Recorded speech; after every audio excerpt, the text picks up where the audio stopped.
You know that moment when your entire world flips upside down? When the person you trusted most betrays you in the worst possible way. I lived through that moment, and what happened next changed everything. My name is Raymond Jensen, and I'm 37 years old. I came home early from a security job overseas and found my wife Angela in bed with another man, a cocky personal trainer named Damien Whitmore. That discovery lit a fuse inside me, transforming me from a trusting husband into someone who would stop at nothing to ensure justice was served. What followed was calculated legal destruction, personal confrontation, and consequences neither of them saw coming. Damien made one critical mistake that afternoon. He pulled a gun on a former Navy SEAL. That single act of stupidity handed me everything I needed to dismantle both their lives piece by piece. If you've ever been betrayed by someone you loved, if you've ever wanted to watch the people who hurt you face real consequences, then you'll understand exactly why I did what I did. Sometimes justice and revenge are the same thing. But let me start from the beginning. Before I go any further, let me know in the comments where in the world you are watching from, and make sure to subscribe because tomorrow I will share a story you don't want to miss. I'd been traveling for work for 15 years, building my security consulting business from the ground up after I left the Navy. 37 years old, and I'd protected corporate executives in 12 countries, negotiated with warlords, trained security teams in hostile environments. I was good at what I did. The money showed it. Nice house in a quiet neighborhood outside Dallas. 2 cars. Comfortable life for me and Angela. 3 days early. That's all it took. I finished the job in Somalia ahead of schedule and caught an earlier flight home. Walked through my front door at 2 in the afternoon on a Tuesday. Gym bag over my shoulder. Already thinking about a hot shower in my own bed. The bedroom door was closed. That struck me as odd. Angela never closed it during the day. I pushed it open. My wife was naked in bed with another man. Angela screamed. The guy, tall, maybe early 30s, designer clothes scattered across my floor, jumped up like he'd been electrocuted. I stood in the doorway, gym bag still in my hand, and felt that old familiar calm settle over me. The same calm I'd felt in Fallujah, in Yemen, in a dozen other places where staying cool meant staying alive. "Who the hell are you?" the guy demanded, puffing his chest out like some kind of rooster. I set my bag down carefully. "I'm the husband, Raymond Jensen. And you're in my house, in my bed." Angela clutched the sheet to her chest, face pale as paper. "Raymond, this isn't—" "Get dressed," I said evenly. "Both of you. Then we're going to have a conversation." The guy grabbed his pants off the floor. "You don't tell me what to do. Angela wants this. She's been miserable with you, man. Miserable." "That so?" I took one step into the room. "Then why's she been signing her name on my bank accounts? Why's she living in my house, driving the car I bought her?" He reached into his pants pocket. When his hand came back out, he was holding a Glock 19. "Back off," he said, pointing it at me with shaking hands. "I'm not playing around here. You need to leave. Now." I started laughing. Couldn't help it. The sound came out cold and hard. Nothing funny about it at all. "You're pointing a gun at me?" I took another step forward. "You think that scares me?" "I'll use it." His voice cracked. "I'm serious, man. Just walk away and nobody gets hurt." "Raymond, stop," Angela shouted from the bed. "Please, both of you, just stop." But I was done stopping. My tactical brain had already cataloged everything about him. Stance wrong, grip too loose, finger on the trigger but hands shaking like leaves. He'd never fired at a living person before. Probably never fired at anything but paper targets, if that.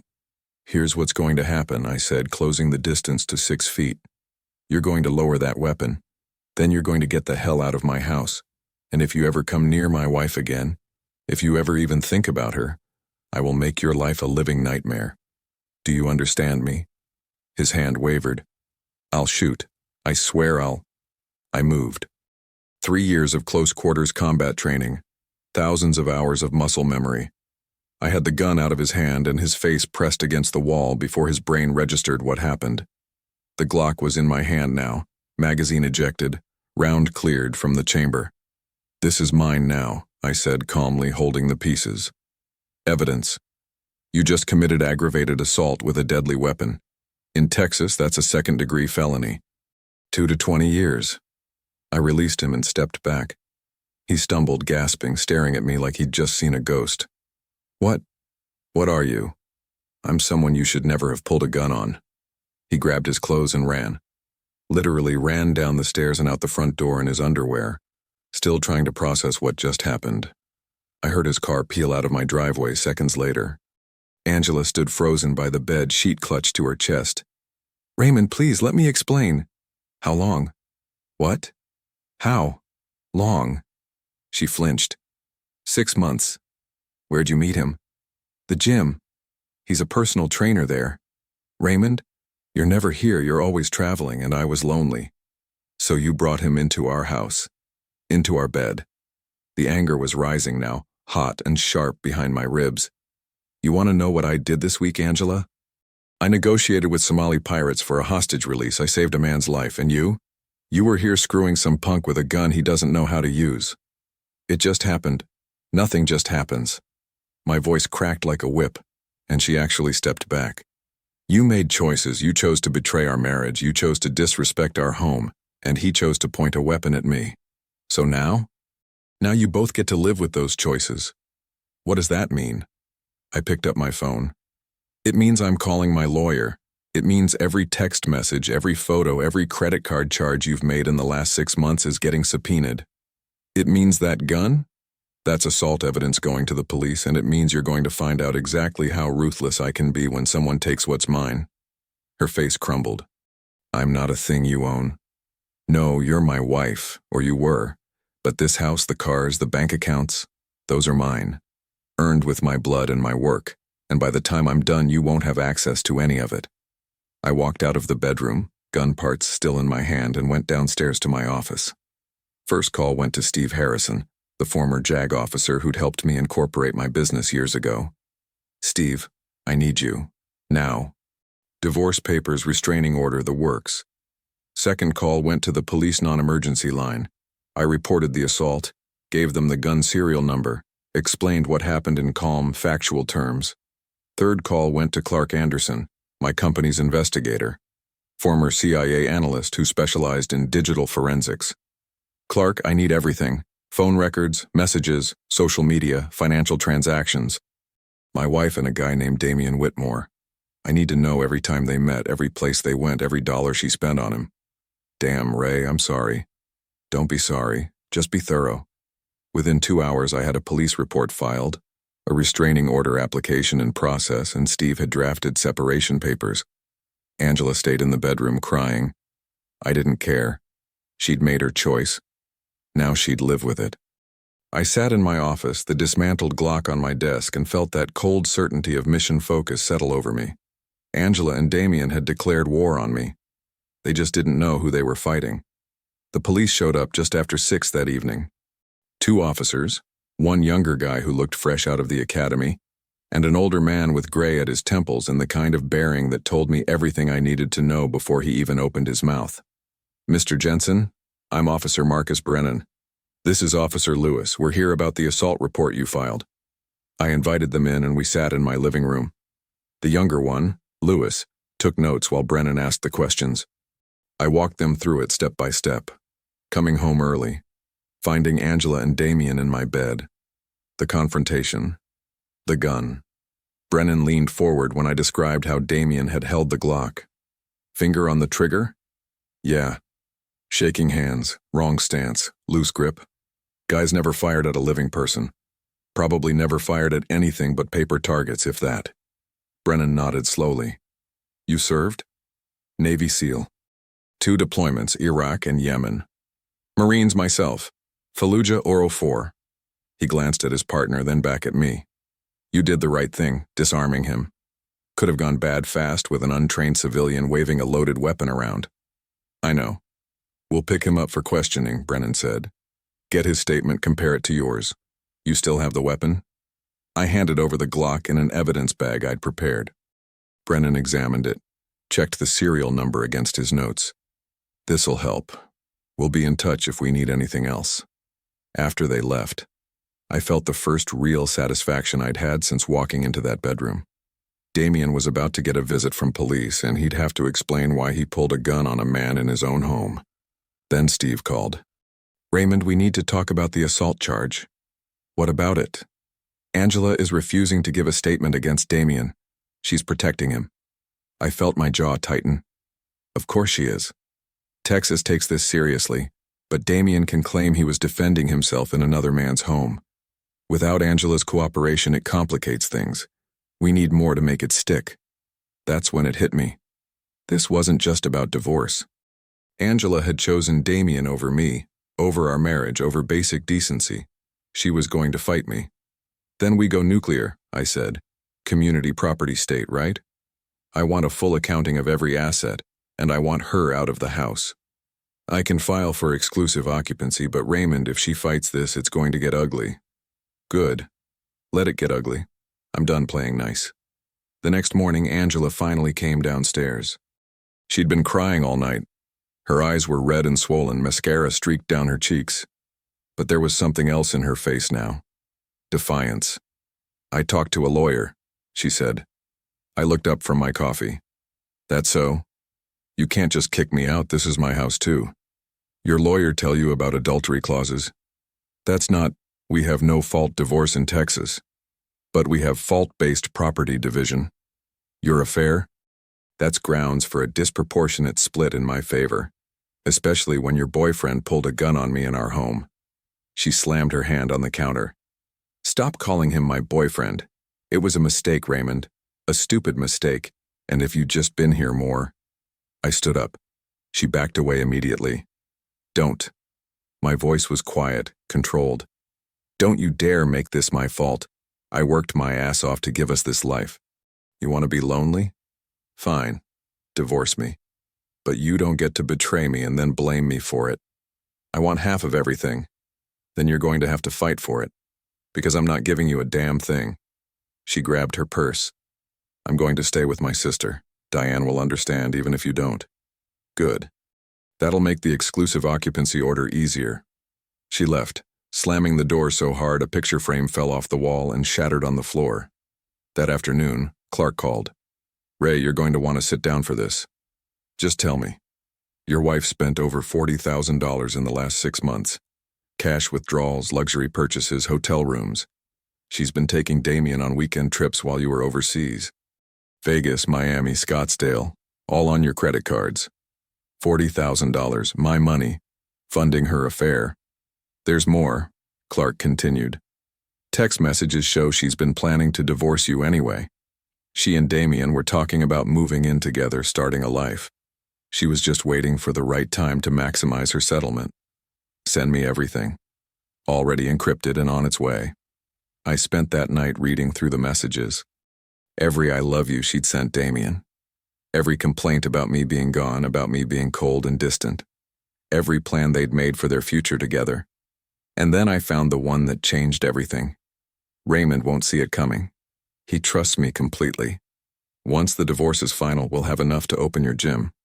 Maybe even 2 locations. He's got way more money than he knows what to do with. We just have to play this smart. She wasn't just having an affair. She was planning to rob me. I called Steve immediately. I need you to file for divorce tomorrow. Adultery and fraud. I want forensic accountants. I want depositions. And I want her to understand that she just made the worst mistake of her life. I'll have the papers ready by morning. One more thing. That gun Damien pulled, I want the DA to prosecute to the fullest extent. No plea deals. I want him in court facing real time. I'll make some calls. I sat in my home office, the house silent around me, and felt that mission focus lock into place. Angela and Damien thought they could take what was mine. They were about to learn exactly how wrong they were. 3 days after I filed for divorce, Steve personally delivered the papers to Diane's house. Within an hour, my phone started blowing up. Calls, texts, voicemails. All Angela, all hysterical. I ignored every single one. I had more important work to do. Clark called me that afternoon with his deeper analysis. Ray, it gets worse. Tell me. Angela opened a secret credit card, used your joint income to qualify. She's racked up another $20,000 in charges. My jaw tightened. On what? Jewelry for Damien, designer watches, gold chains, and a down payment on a commercial lease, the gym they were planning to open together. $20,000. on top of the 40 I already knew about. Every transaction is documented, Clark continued. Every purchase, every withdrawal. She left a paper trail a mile wide. Send it all to Steve. Already done. I spent the next week going through everything Clark sent. Bank statements, credit reports, receipts, text messages planning purchases, celebrating small victories, counting down days until they'd be free. Free. Like our marriage was a prison sentence she was serving. I documented it all. Built spreadsheets, created timelines. You know what they taught us in the SEALs? Preparation wins battles. And this was war. The police investigation moved forward faster than I expected. The district attorney handling Damien's case was a woman named Mary Ann Taylor. Steve knew her from his JAG days. She'd built her entire career prosecuting domestic violence and weapons crimes. She's tough, Steve told me over the phone. Made a name for herself going after abusers who thought they'd get away with it. She doesn't negotiate when she's got a strong case. How strong is our case? Rock solid. Damien pulled a loaded weapon on you in your own home. Texas takes that very seriously. 2 days later, formal charges were filed. Aggravated assault with a deadly weapon. Damien hired himself a lawyer, some slick defense attorney named Todd Parker, who wore expensive suits and immediately started spinning stories to the press about misunderstandings and mutual combat. Steve shut that down in their first pretrial conference. I wasn't there, but Steve told me about it later. Parker tried to claim you were the aggressor, said Damien was defending himself in a volatile situation. What did you say? I told him my client is a decorated veteran with no criminal record who came home to find a stranger in his bed. I told him his client pointed a loaded weapon at a trained Navy SEAL in the SEAL's own home. I told him there's no mutual combat when one person is naked and the other person just walked through his own front door. I smiled. How'd he take that? Not well. He tried to pivot, started talking about reasonable fear, but Mary Ann cut him off. Told him flat out she's not offering any plea deals, Damien's going to trial. The restraining order went through without a fight, 500 feet. Damien couldn't come near me or my property. Not that it stopped Angela. 2 weeks after the divorce papers were served, my security system chimed. I pulled up the camera feed and there she was, standing on my porch, looking like hell. She'd lost weight. Her clothes hung loose, dark circles under her eyes, hair pulled back in a messy ponytail. She rang the doorbell. Once, twice, 3 times. I watched her for a full minute before I walked to the door. Opened it, but kept the chain lock on. Raymond, please, she said immediately. We need to talk. Talk to my lawyer. I made a mistake, I know that now. Damien, he's not who I thought he was. He's angry all the time. He's been threatening me. Not my problem. Her face twisted. How can you be so cold? We were married for 8 years. And you threw it away for a personal trainer with a gun and a dream. Congratulations, Angela. You chose him. Now live with that choice. He told me you'd never find out. Her voice cracked. He said we'd be careful, and then when it was over I could divorce you quietly and everything would be fine. I started laughing. That same cold laugh from the bedroom, from every confrontation since. You really thought you'd get away with it? I leaned closer to the gap in the door. Angela, I've tracked terrorists through 3 countries. I found insurgents hiding in caves. You think I couldn't figure out my own wife was having an affair? She looked shocked. Actually shocked. You knew? I suspected. Had a feeling something was off, but I wanted to be wrong. I let that sink in. Turns out I was right. And now you're going to pay for it. Both of you. Raymond, I'm sorry. No, you're not. You're sorry you got caught. You're sorry Damien turned out to be a violent idiot who pulled a gun on the wrong person. But you're not sorry for what you did. You're not sorry for betraying me, for stealing from me, for planning to rob me blind. Tears ran down her face. Please. That's why I'm taking everything, Angela. Because you're not actually sorry. You just don't like the consequences. I closed the door in her face. Through the security camera, I watched her stand there for another 3 minutes crying. Then she walked back to her car, a beat-up sedan she must have borrowed from Diane, and drove away. I went back to my office and pulled up the latest evidence files Clark had sent. Cold satisfaction settled in my chest as I reviewed every document, every transaction, every lie. They thought they were smart. They thought they'd planned it perfectly. They had no idea what was coming. 3 months into the divorce proceedings, the forensic accountants delivered their final report. $64,000. That's what Angela had spent on her affair with Damien. Every dollar documented, traced, verified. Steve filed a motion for reimbursement the same day. We're arguing she violated her fiduciary duty to the marital estate. She wasted community assets on her paramour. The case law in Texas is solid. Good. The divorce hearing is scheduled for 2 weeks after Damien's trial. Judge McKinley wants to see how the criminal case shakes out before she rules on property division. Made sense. A guilty verdict would make Steve's job easier, and Damien was going to be found guilty. The trial started on a Tuesday morning in late September. Damien sat at the defense table in a cheap suit, looking smaller than I remembered. Todd Parker whispered in his ear constantly. I sat in the gallery with Steve, watching Marianne Taylor organize her files at the prosecution table. She'd tried one last time to get Todd to take a plea. I'd been there for the pretrial conference. Your client can plead to assault, Marianne had said. 3 years, out in 18 months with good behavior. Todd shook his head. That's not reasonable. This was a misunderstanding that got out of hand. Your client pointed a loaded Glock at a decorated veteran in the veteran's own home. In Texas, Mr. Parker, we take the Second Amendment seriously. We also take gun crimes seriously. Your client chose to pull a weapon. Now he faces the consequences. My client was defending himself. From what? A man walking into his own bedroom? No. This is going to trial. And here we were. I testified first. Marianne walked me through everything. Coming home early, finding Angela and Damien in bed, the confrontation, the gun.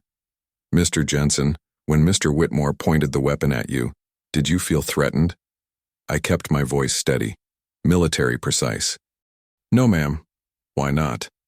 I've been threatened by actual professionals, insurgents in Fallujah, pirates off the Somali coast. Damien Whitmore was scared, angry, and incompetent with that firearm. His stance was wrong. His grip was loose. His hands were shaking. He'd never pointed a gun at a living person before, and it showed. But he did point the gun at you? Yes, ma'am. Loaded weapon. Finger on the trigger. Barrel aimed at my chest. And the law doesn't require the person to be competent with a firearm for it to be assault, does it? No, ma'am. Pointing a loaded weapon at someone is assault. Doesn't matter if you know what you're doing or not. Todd Parker tried on cross-examination.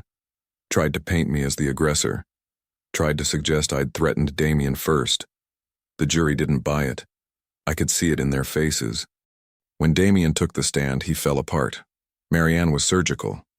Mr. Whitmore, you were having an affair with the defendant's wife, correct? Yes. His voice was barely audible. And when Mr. Jensen came home and found you in his bed, how did you feel? Angry, scared. So you pulled a gun on him? I just wanted him to back off. You just wanted him to back off. So you retrieved a loaded Glock from your pants pocket and pointed it at him? Yes. Did you consider leaving? Walking out of the house? Damien hesitated.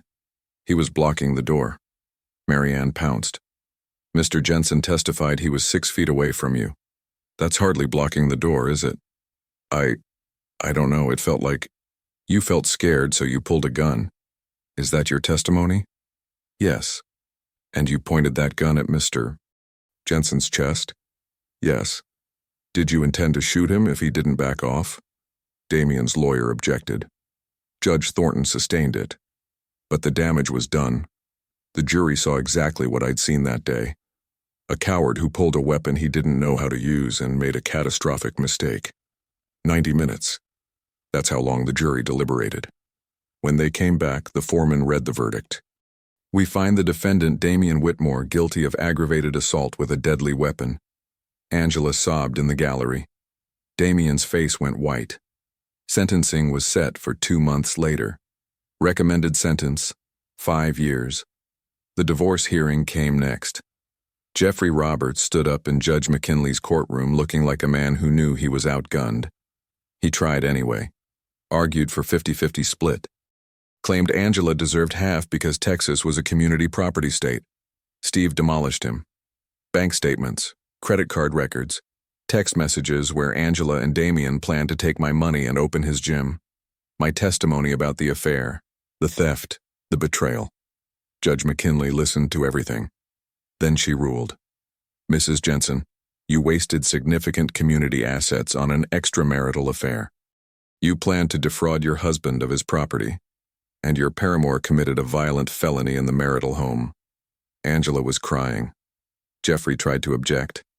Judge McKinley talked right over him.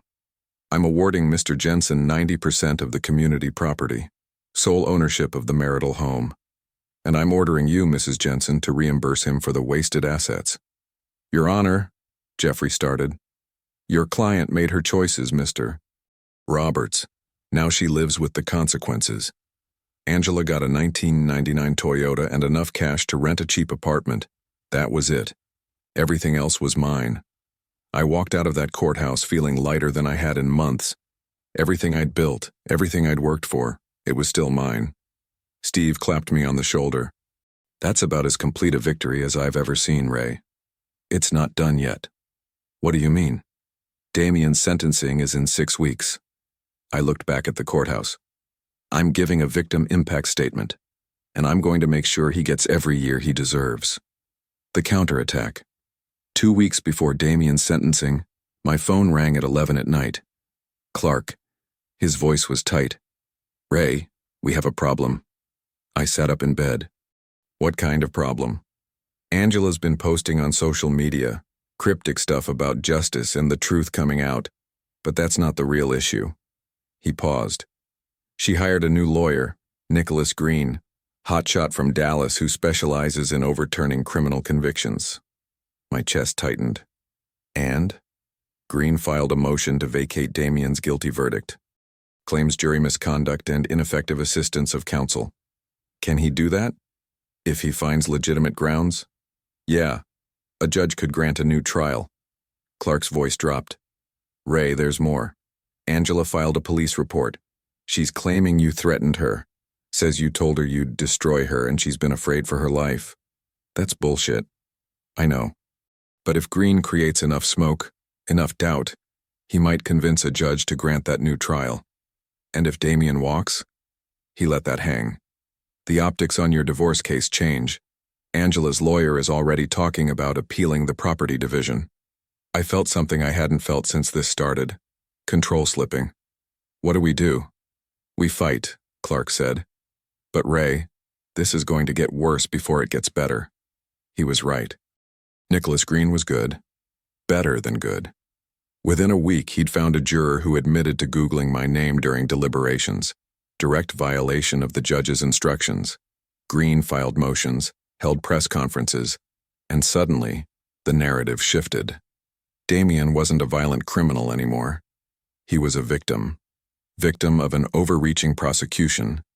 Victim of a vindictive ex-husband. The media ate it up. Local news ran stories. Decorated veteran accused of intimidation. Was justice served? Convicted man fights back. Then Angela went on camera. I watched the segment at my office, jaw clenched. She sat there, tears streaming down her face, looking fragile and broken. "I'm just scared," she told the reporter. "Raymond, he's not the man I thought I married. He told me he'd destroy me. And he has. I've lost everything. My home, my reputation. And now he wants to make sure Damien goes to prison for something that was just a misunderstanding." "A misunderstanding?" the reporter prompted. "Damien never meant to hurt anyone. He was just scared. We both were. Raymond can be intimidating. He knows how to manipulate people, how to make himself look like the victim when really..." Her voice broke. "Really? I'm the one who's been living in fear." I turned off the screen. Character assassination. That's what this was, and it was working. The appeals court agreed to hear Damien's motion. My phone wouldn't stop ringing. Reporters wanting interviews. Old Navy buddies calling to check if I was okay. Business partners expressing concern about the negative publicity. Steve tried to stay positive. This is desperation, Ray. Green's throwing everything at the wall to see what sticks. The conviction will hold. But I heard the doubt in his voice. Damien's sentencing hearing was postponed, pending the appeal. Jeffrey Roberts filed a motion to reopen the property division. New circumstances, he called it. I sat in my home office that night, staring at the Glock I'd taken from Damien. Empty, harmless, still logged as evidence but returned to me after the trial. A reminder of how this started, how close I'd come to a very different ending. What if Green succeeded? What if Damien walked? What if Angela got her appeal? For the first time in months, I felt genuine doubt. Not about what I'd done, I'd do it all again, but about whether they'd actually face the consequences they deserved. The evidence I'm not a man who gives up. Not in combat. Not in business. And sure as hell not when two people who betrayed me tried to rewrite history. I called Clark first thing the next morning. I need you to dig deeper. Everything on Nicholas Green.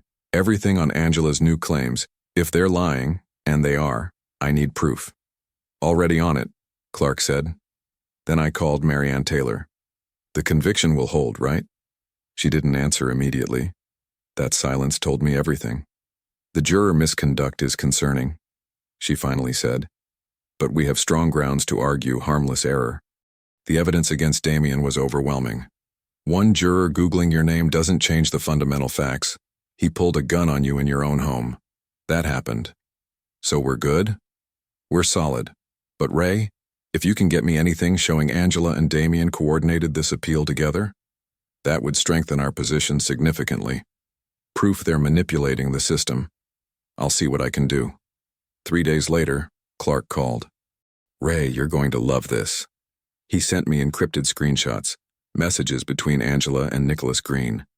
Communications she'd sent from Diane's computer, not realizing Clark had already gained access to her sister's network during the original investigation. The messages showed everything: strategy discussions, which narrative to frame, which reporters to contact, how to make me look like the villain. But the most damning part? Messages between Angela and Damien planning this exact defense. Months before the trial even ended. They knew he'd be convicted, Clark explained. This was always their backup plan.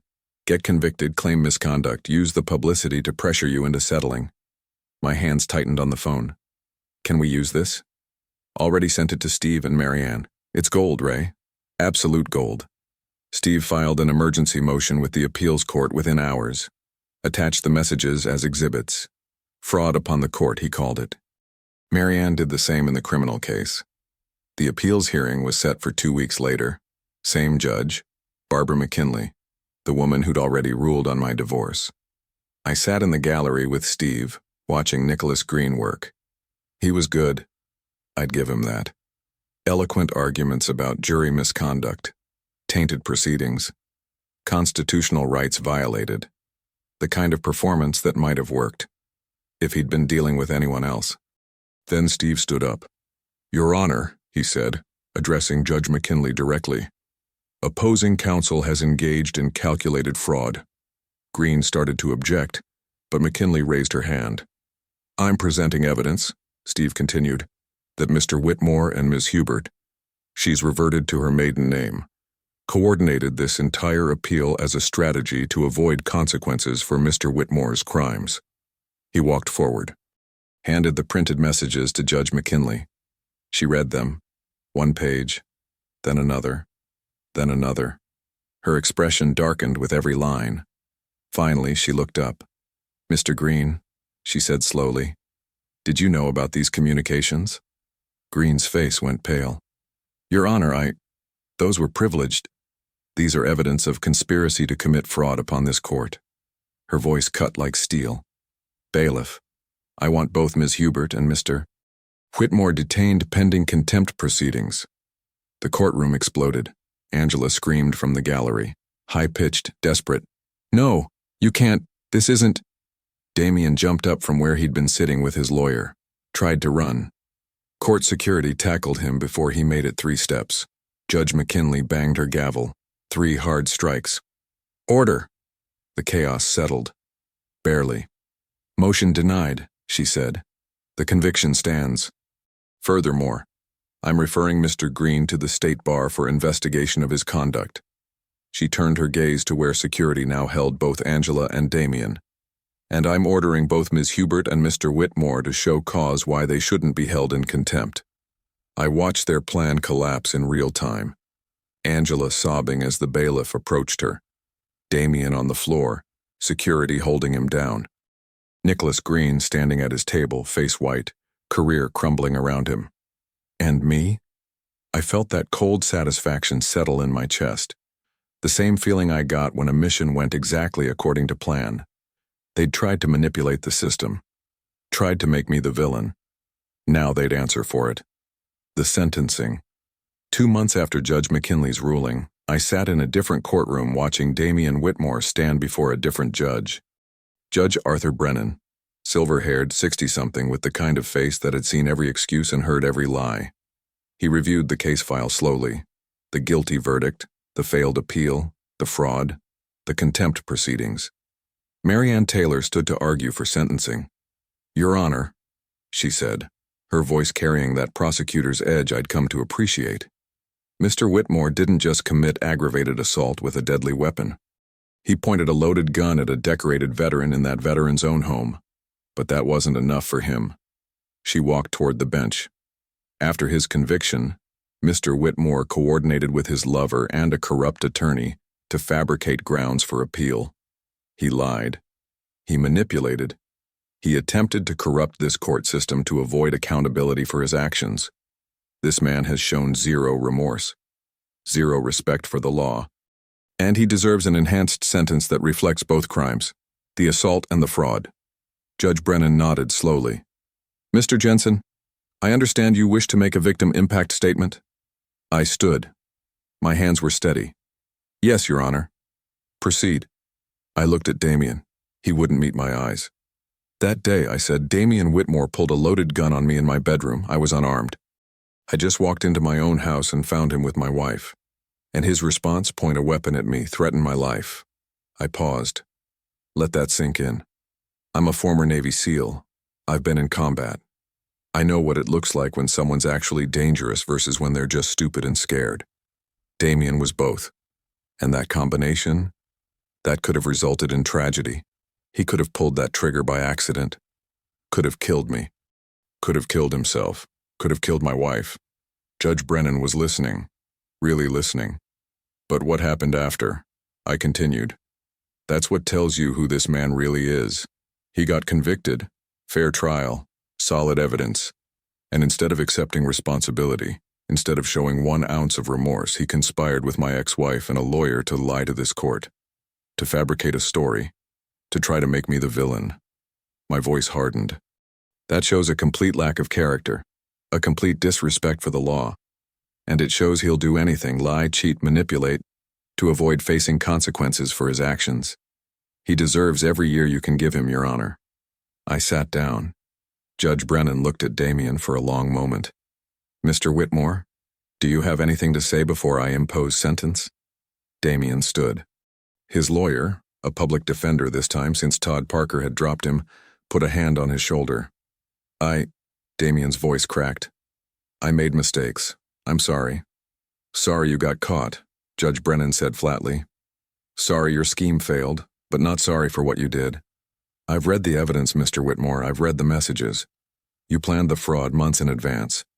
He opened the sentencing file. "I'm sentencing you to 7 years in the Texas Department of Criminal Justice, 2 years more than the recommendation. The enhancement is specifically for your attempt to corrupt the judicial process. That kind of behavior cannot and will not be tolerated." He banged the gavel. "Bailiff, remand the defendant to custody." Damien's face went white. 7 years? But immediately, Judge Brennan repeated. 2 officers moved forward. Handcuffed Damien right there at the defense table. I looked at the gallery. Angela sat 3 rows back, her face pale and drawn, thinner than I'd ever seen her. She watched them lead Damien away, and something in her expression crumbled. Good. That same week, Angela had her own date with Judge McKinley. Contempt hearing. Steve and I sat in the front row while Angela stood before the bench with whatever cut-rate lawyer she'd scraped together. Judge McKinley didn't waste time. Ms. Hubert, you coordinated with Mr. Green and Mr. Whitmore to fabricate grounds for appeal. You filed a false police report claiming Mr. Jensen threatened you. You violated the restraining order. Do you dispute any of these facts? Angela's voice was barely a whisper. No, Your Honor. Then here's your sentence. $15,000 in fines. And you'll pay Mr. Jensen's legal fees related to defending against your fraudulent appeal. That's an additional $30,000. Angela swayed. Her lawyer caught her arm. Your Honor, my client doesn't have... Then she'll work out a payment plan. But she will pay. Judge McKinley's eyes were ice. You wasted this court's time, Ms. Hubert. You lied under oath. You attempted to pervert justice. Consider yourself fortunate I'm not referring you for criminal prosecution. Nicholas Green got his reckoning too. State Bar suspended his license pending a full disciplinary hearing. Last I heard, they were talking permanent disbarment. The day after Damien's sentencing, my phone rang. Unknown number. I almost didn't answer, but something made me pick up. Raymond? Angela's voice, broken, small. What do you want?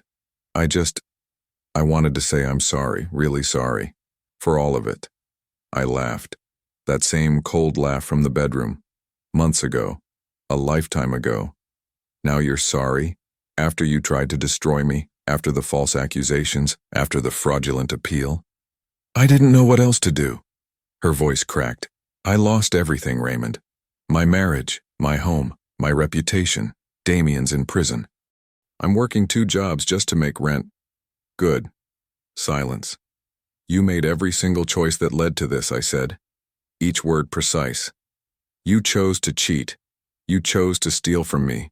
You chose to stand by Damien after he pulled a gun on me. You chose to try to make me the villain. So no, Angela, I don't feel bad for you. You're getting exactly what you deserve. I loved you once, she whispered. No. You loved what I could give you. The house. The money. The lifestyle. But you never loved me. Because if you had, none of this would have happened. I hung up. The phone rang again, almost immediately. Steve. Heard you talk to Angela. Last time. Good, because I've got news. Jeffrey Roberts is suing her. Unpaid legal fees. I couldn't help it. I smiled. And there's more. Steve continued. Diane kicked her out. Apparently Angela stole from her too. Some people never learned. 6 months after Damien's sentencing, I sold the house. Couldn't walk through those rooms anymore without seeing it. The bedroom. Angela's face when I opened that door. Damien scrambling for his gun. I didn't want a fresh start carrying that weight. So I bought a place in the hill country outside Austin. Smaller property. 40 acres. Enough land that my nearest neighbor was a quarter mile away. The views reminded me why I fell in love with Texas in the first place. Rolling hills, live oaks older than the state itself, sunsets that painted the sky orange and purple and gold. Standing on that deck the first time, feeling the breeze come up from the valley, I thought, yeah, this is home. The business took off after everything went public. You'd think the negative press would have hurt. Nicholas Green and Angela tried their best to paint me as some vindictive ex-husband abusing the legal system. But most people saw through it. Turns out potential clients were impressed. Not by the divorce itself, nobody wants that drama, but by how I handled it. Systematically, legally, ruthlessly, sure, but always within the boundaries. 3 Fortune 500 companies reached out within a month. Executive protection. Security consulting.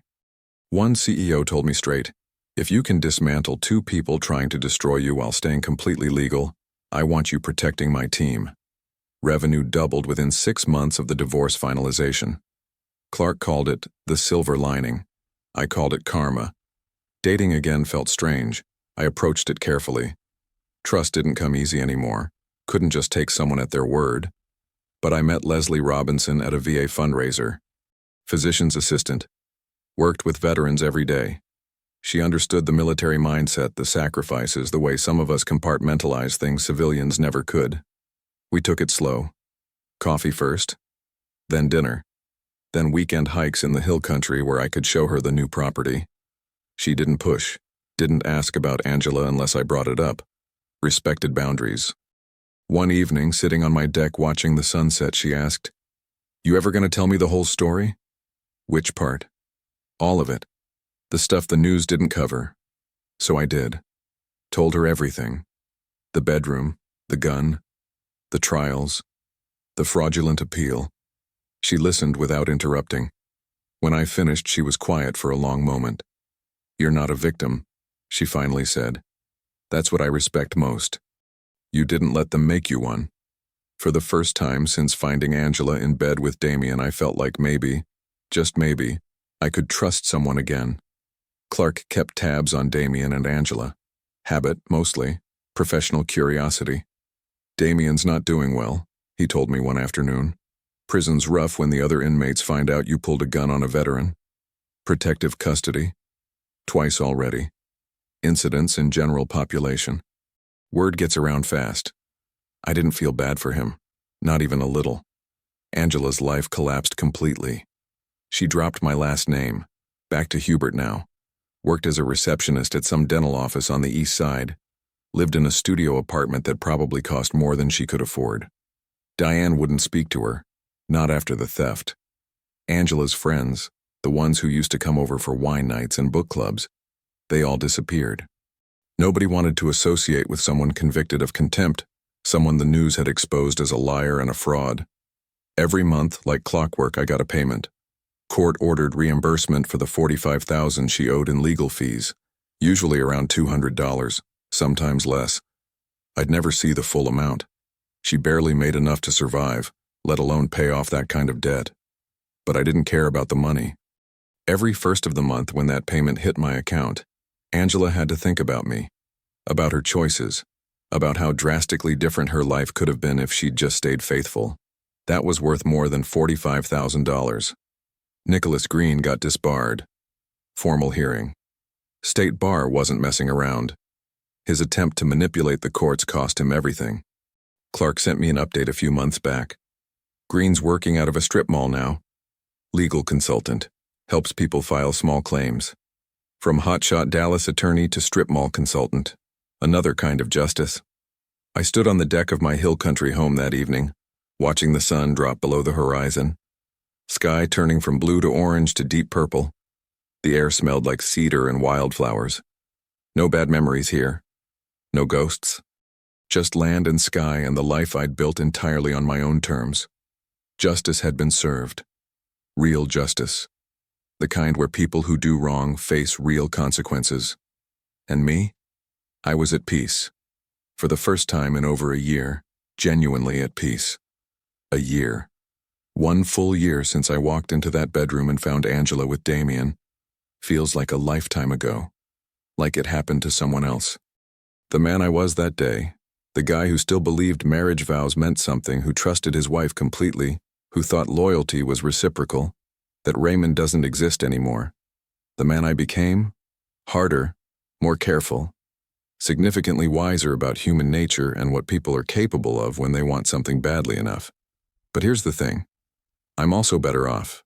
In every single measurable way. My business is thriving beyond anything I achieved while married to Angela. Those Fortune 500 contracts, they keep coming, and clients tell me the same thing over and over. We trust you because of how you handled your situation, methodically, legally, with absolute determination.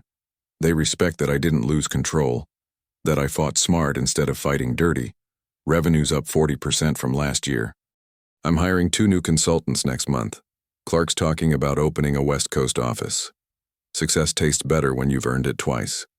Leslie and I have been together for 8 months now. We discussed moving in together last month. She brought it up casually over dinner, testing the waters. "What do you think about me keeping some things here? More than just a toothbrush?" I was honest. Told her I wanted to be certain this time. That rushing into commitment after what happened with Angela felt wrong. Felt like repeating old patterns. Expected her to get defensive. Maybe pull away. Instead, she smiled. "I appreciate that you're honest about it.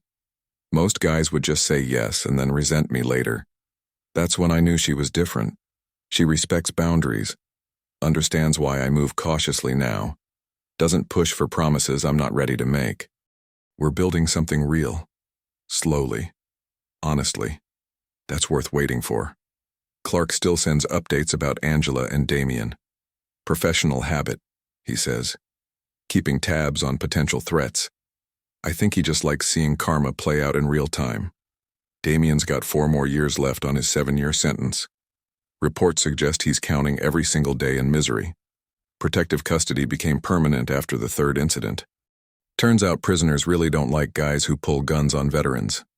Can't say I'm surprised. Angela's still working at that dental office, still living in the studio apartment, still making her monthly payments, $217 last month. Her life is dramatically smaller than what she had during our marriage. No trips to Vegas, no designer clothes, no gym membership where she can meet the next Damien. Just work, rent, and debt payments. Do I feel guilty about that? Not even a little. Nobody forced Angela to have an affair. Nobody forced her to steal $64,000 from our accounts to fund trips with Damien. Nobody forced Damien to pull a loaded Glock in my bedroom. And nobody forced them to try manipulating the justice system with false accusations and fraudulent appeals. They chose every single step, made deliberate decisions at every turn. Now they live with the natural consequences. That's not revenge. That's just cause and effect. I built something better from the ashes of that marriage. Successful business. Peaceful home in the hill country where I can see stars without light pollution. The possibility of a healthy relationship with someone who actually values honesty and respect. Most importantly, I've got my self-respect. When betrayed in the worst possible way, I didn't collapse, didn't become a victim, didn't let them write the ending. I fought back, intelligently, systematically, within every legal boundary. And I won. Sometimes I think about that moment when Damien pulled the gun, the way his hands shook, the fear in his eyes pretending to be confidence. He thought he could intimidate me, thought waving a Glock would make me back down. Didn't know I'd disarmed dozens of actual enemy combatants, professionals with training and intent. Damien was a personal trainer with a gun he barely knew how to hold. That was his fundamental mistake, assuming I'd be easy to intimidate. Same as Angela's mistake, assuming I'd never discover the affair, assuming I wouldn't fight back against her planned theft. They both learned the same lesson. Raymond Jensen is not a man you threaten, not a man you betray, and definitely not a man who leaves a mission unfinished. Leslie joined me on the deck that evening.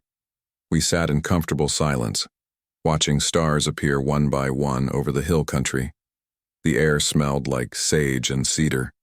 "You seem different lately," she said, more settled. "Yeah, I am. Good different." I thought about that, about everything I'd been through, everything I'd lost and everything I'd gained. "Angela's betrayal freed me from a false marriage," I said slowly. "Gave me the opportunity to build something real." Leslie looked at me. "You're grateful for it." "I am. Sometimes the worst thing that happens to you becomes the best thing that ever happened. Forces you to stop accepting less than you deserve." She smiled and took my hand. I smiled back, feeling something I hadn't felt in years. Certainty. I won, not just in court. Not just financially, in every way that actually matters. I hope you found that story powerful. Leave a like on the video, and subscribe so that you do not miss out on the next one. I have handpicked 2 stories for you that are even more powerful. Have a great day.